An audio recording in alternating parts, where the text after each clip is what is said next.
What job should marketing get done in a company? I think that marketing's most important job in a company is to kind of disseminate whatever that brand's message is externally. So basically, take that message, digest it, and make it into a format that is more, I guess, appealing to, potential prospects, external people, thought leaders in your space. Um, and then also kind of what is that value proposition? Because there's the brand, the brand's values, but like what is the value that you have for those particular prospects? So communicating whatever is there to your point, whoever needs it to be communicated on social and press releases, all of that Social stuff. email. Okay. That's Kathryn, Katy Severance. Currently, she's a digital marketing manager for Risk Connect of their global social media program. She has experience in obviously social media, email, and content. I met Katy at the start of my LinkedIn journey around 2018, 2019, and have ever since enjoyed her guidance, which is always down to earth and very practical. And she shares a lot of that throughout this episode. But before we get back to it, run the intro. Welcome to On Marketing, a show where we explore what marketing is. I won't tell you what to think, I'll help you improve how you think about marketing and life. It's November 11th, 2024. I'm Jordan Ogren, a marketing strategist by day and a podcast host by night. All opinions shared in this podcast are the individual views of the host and guests, not those of their employers or associate organizations. This content is intended for informational purposes and should not be considered professional marketing or life guidance. Listeners act on the information provided at their own risk. Thank you again for being here. And then in the work that you do as someone in social media, how do you see that definition being actualized, or how do you kind of reinforce that definition in your work, in your domain? Social is great because we obviously have like a lot of opportunity. We post Monday through Friday, so there's lots of small and big opportunities. So one of those things that's a key tenet for us is customer testimonials, kind of shining the light on allowing customers to tell our story, instead of here's why we're great and then list all the reasons. What we prefer to do is lean on our customers to share their story, and then we kind of empower those stories on our social channels. So that's a huge one for us on social. And then another one would be we do a lot of educational webinars that I think help tell kind of our unique value proposition. And it's also educational opportunities because like for example, we work with risk managers. So in that space, it's really important to stay educated as risk evolves over time. And so we're a key part of helping those people stay up to date on what's happening in that space. I love how you kind of touched on, obviously your first thing was customer case studies, because a lot of times I see companies go to social, or really just in general with marketing, and they say, to your point, what they want to say, like, look how great we are, or look how. So is that, I guess maybe because you already touched on that, within case studies even, or customer testimonials, or however you want to say it, what are some things that I don't want to say mistakes, but things maybe you did in the past that now you do differently with those? Because even within a customer story, sometimes it's like, okay, I can really feel the company wants me to view them a certain way versus like, oh, I'm wrapped into the story. And then I kind of realize, oh, I need Risk Connect because I'm similar. How do you think about case studies, making them be effective and actually move the customer in a positive direction?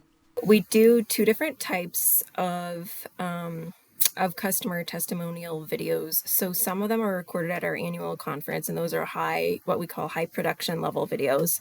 And then we also do video that is pretty much exclusively for social, and I record those on Zoom with people. And I think that those conversations via Zoom are kind of nice because they allow us to sort of take the conversation where it's going to go. Maybe we have a couple of points that the customer says, hey, I'd love to talk about this and this. But in that conversation, this, and this also comes up. And that is something that we can, have one clip about the first couple things we were going to cover, and then another clip that is about those other things that came up, kind of organically. And, overall, I feel like those are a little bit more organic, but in general, we do try to be really good, even with the production level ones, of letting people go in the direction that they want to go, So if they want to talk on a more open basis about, like, so we call it risk under one roof, we believe in integrated risk management as opposed to different solutions for each different type of risk. And so some customers, they're more comfortable talking about that, whereas another customer might be more comfortable talking specifically about this segment of our solution that they use often, maybe a specific feature like reporting for the board or something like that. So I think that in those conversations, obviously those are planned since those are production level, but we still kind of let the conversation go where it goes. That's important. I think there's a few things that I just kind of popping in my head. One, using conversations, I think, is a really great way. And not just like clearly every case study has to be derived from some conversation. I found sometimes that's more an internal conversation going to the project manager or whoever was on whatever happened, and then you get their side of it. But I love this going to the horse, actually talking to said person, getting their ways they frame it. And then the second point, which I just love, because I think the best creative acts are done from this place of openness, which is to your point, it's like I'm coming with this client or this customer used us for this. So I kind of have a way of that I want this, but if they bring this up, I can't just like cancel it and then bring it back to my, so I really like that because I think the best podcast conversations, all of it are dances and it can never be hardcore scripted. So I enjoyed that point. I wanted to loop back on your definition because I enjoyed it and kind of where we went to. I didn't want to stop that using my own practice here of not drawing the conversation where I want. But you mentioned kind of this like taking what's there in messaging it, changing it for different formats, all that stuff. My question, and clearly you're in a global company and the company matters, like what marketing does. But sometimes I wonder, is there any room for marketing before that? Is there any room for marketing to actually speak into said position, said market that we're playing in? And your company is obviously huge compared to the ones I've maybe been in. What are your thoughts on that? That marketing maybe should be both before and after?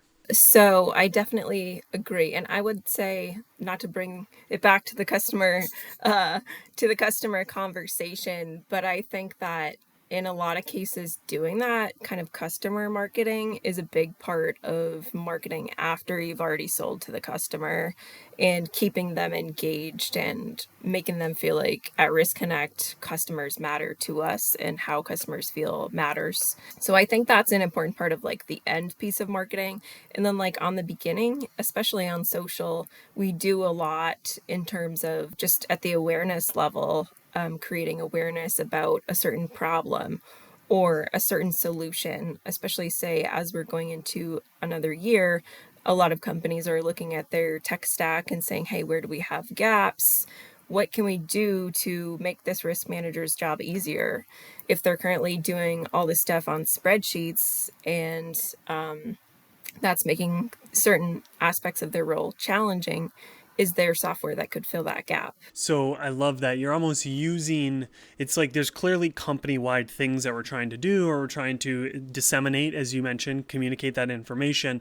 But there's almost like it's like a two-way channel that there's also some bits that could come from these customer convos or enough of them that's like, hey, this piece or this problem, maybe we could kind of infuse this into a campaign or something versus only being, because my mind is like, I don't know if marketers should only be order takers in the sense that it's like, go do this and there's no kind of communication up chain per se. And again, global company, very different than like a 15-person company where everybody's kind of in these leadership meetings. So I think it's so nuanced, but I was just interested. So your answer validates too that it's kind of both and it's kind of we take what we get, manipulate that to fit certain channels, but we also gain things from conversations, social comments, all those things. So I love that kind of a dance of both taking things but sharing what you're seeing as well to improve the marketing, the positioning.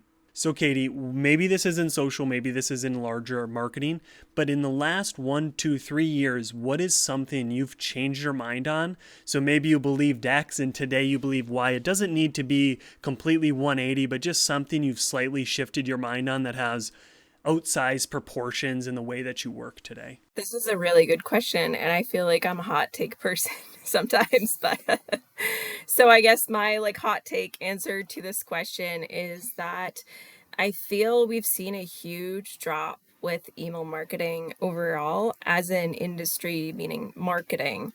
It's getting harder to get through Gmail's filters. I've seen a lot of email marketers make this argument of like, you don't own the social platforms, you own the list, and that's totally true. But I think that the challenges that exist with that is that you don't own the email platforms. And so you have no control over whether things are going to get through all these filters or not.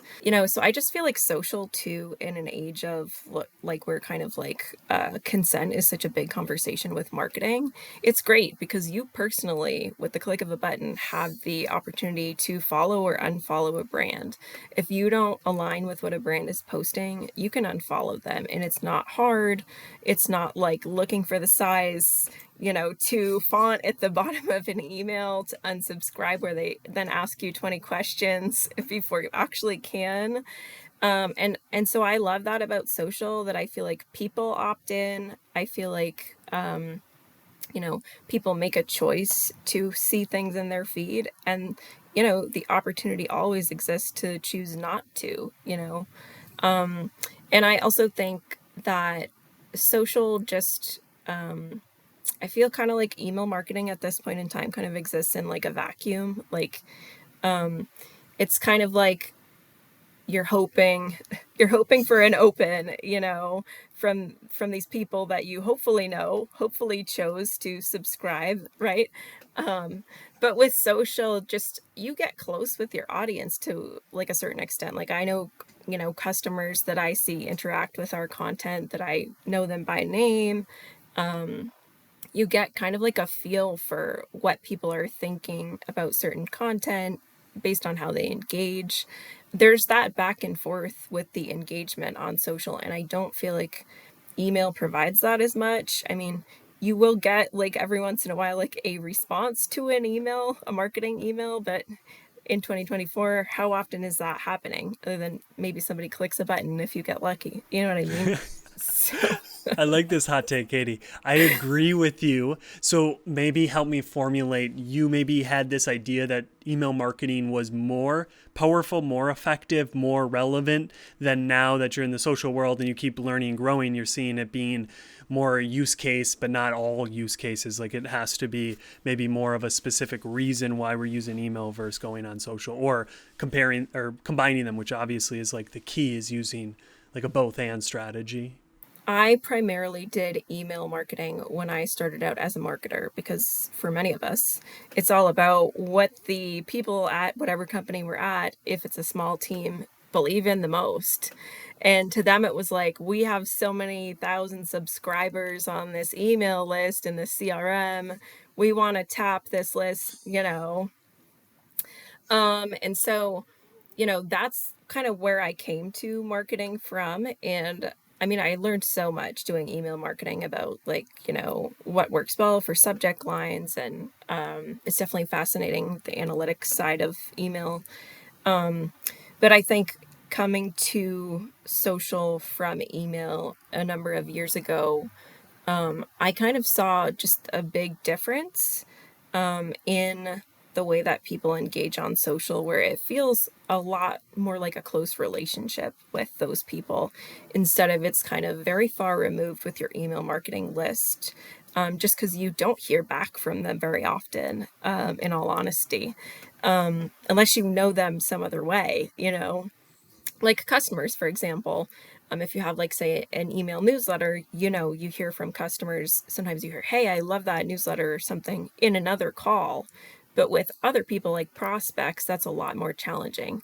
But you can hear feedback from prospects, say, on social. Like we do these risk at work webinars that are educational. People earn CPE credits. And a lot of times after those sessions, we'll see people post their certificate and share something about like a takeaway that they had. I mean, that's awesome, and you can't get that with an email. The scalability of it is there.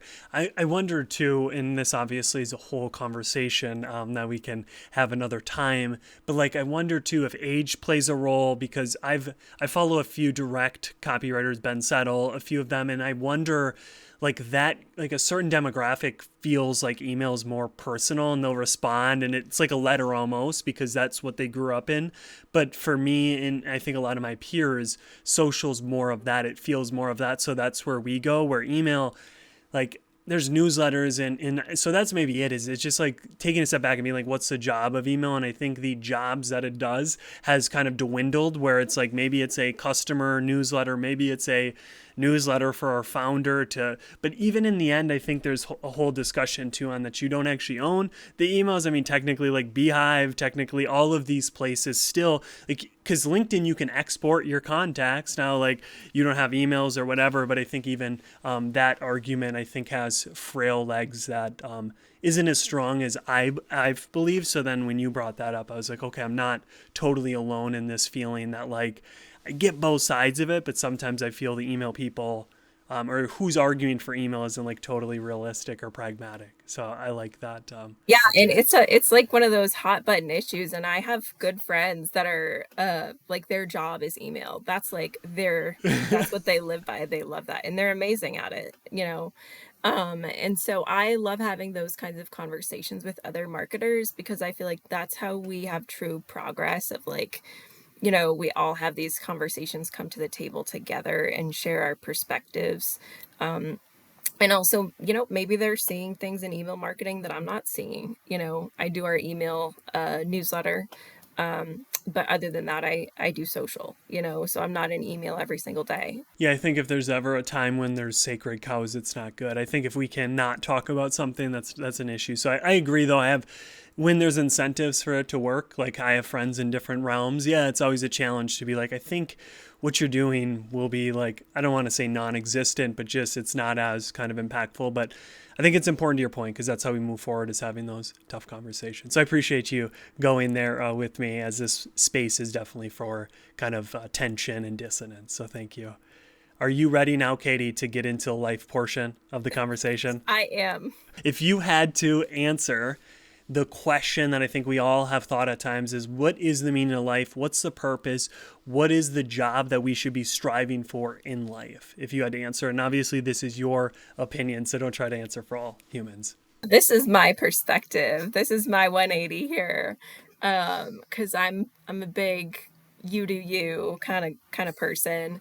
But I think, and as a marketer, I am constantly reminding myself of this. The meaning of life is to have a well-lived life in all sectors. So that means putting space, time, and energy into your personal life, into, you know, going on vacation if that's what matters to you, or like for me, cooking really good food with people that you love, or breaking bread with friends on the weekends. And setting aside that time. Also, though, having a job that fulfills you in some way, that kind of gives you a feeling like you're making an impact, you know.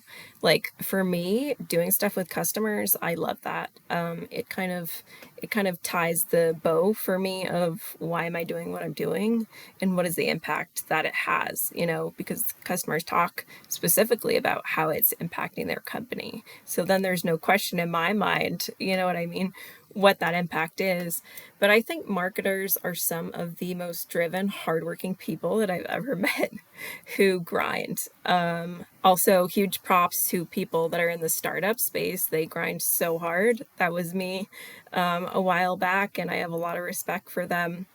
But I think it's so important for marketers, for salespeople especially, to remember to take that time to invest in life as well as work, and you know, not have kind of all of our eggs in one basket, I guess, you know, because there are going to be days where, you know, maybe the results that you thought you would get with something you don't get at work. And so it's important to have, you know, like a thriving life on the other side that helps balance that out for yourself. Yeah, I've always thought about this thought that very few people on earth will have their funeral be focused on the work they do. Now, as Steve Jobs, but even at that, very few people come to those in the eulogies and contain anything about work.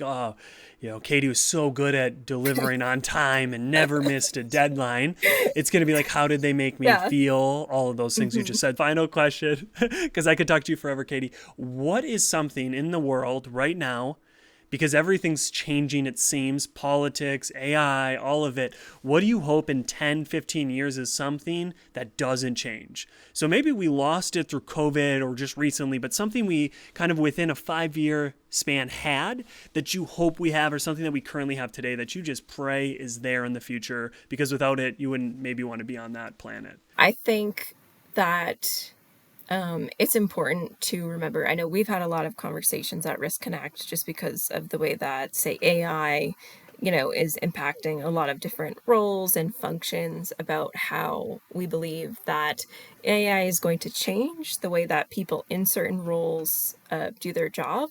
We do not think AI is going to replace those people. And that's my stance on AI. And, you know, I feel like we need to teach the people how to use the AI. And I don't think of a world, I don't want a world where, social media is managed by an AI robot. That sounds kind of scary. And I feel the same way if I call a company and I am not, met with a customer support person. I'm instead met with a robot who keeps asking me all these questions so that they can finally route me to the right place. And I think we've seen a little of the, AI robot thing with customer support when you call a company, and it is very frustrating. So I feel like making people the priority with a lot of these things and remembering the value of people. I think that corporations need to remember the value of their people, and not think, oh, we can just press this button and this will be done for us. I know that my social team and I, we do a lot of like experimenting with AI, just to see, for example, on event posts, if we post about a certain event 2 or 3 times, it saves us a little time and also can help us innovate to use AI to see what other ways we could position this event. So it's useful for that. And I think that we'll find more and more uses for it over the next 5 to 10 years. I think it's going to move very quickly. So it's important that marketers kind of stay on top of AI. The most important thing is just remembering that we need to teach the people how to use the AI as a tool. The AI is not like a drag and drop. Like, oh, now we don't need a social marketer. Now we don't need an email marketer, Yeah, keep the person the priority. I liked that. Yeah. I think that's super key, because I think wherever AI goes, if the person kind of lets off the control, because I just go back through history again, and how kind of we use through the Industrial Revolution tools and ways to essentially mitigate tons of workers, but then those workers just found new ways or different ways, or they went homeless and broke. But I wonder too, I totally agree with you that I wouldn't want that world, but the only way we don't make that world, I think, is to your point, make marketers kind of be intentional, play around with it, use it, and try to, even to your point, create these like rules or just ideologies around it of like, we don't want it to replace things, which some people maybe want it to. So I think it's important to like even define how you'll use it and all that stuff. I'm glad you brought that up, because I've heard keeping the human, just like however it is, relationships, or as you mentioned, keep the human in marketing. I think that's something I wouldn't want to be a marketer, I would say, if it's AI led, quote unquote. So I agree with you on that. I think too that at my company, we don't have customer marketing as like its own kind of team or subsect of marketing. Some companies do, but marketing is kind of like that stop point to a large extent of like, what are people saying out there? How do people feel about X thing? What could we explain better? And so I feel like if you were to lose that touch point of kind of the human who's getting those messages or seeing those messages, then you lose a lot of traction with marketing. AI can't pick up on everything. So Well said. Well said. Well, that is the end of the podcast. Thank you so much, Katy, for coming on and sharing your wisdom. I know I learned a few things, and I loved your take on email marketing, as I'll be writing about that and just thinking more about kind of where email fits in the marketing stack, as you kind of touched on that. So thank you for coming on. thank you so much, Jordan. And this is the end of the podcast. What one idea or topic of conversation stood out to you today? Write it down, share it with a friend, post it on social. The main thing is take action. That's how we go from theory to mastery. We need to practice. We need to put it into practice. Thank you for listening and being here, and I hope you tune in next week.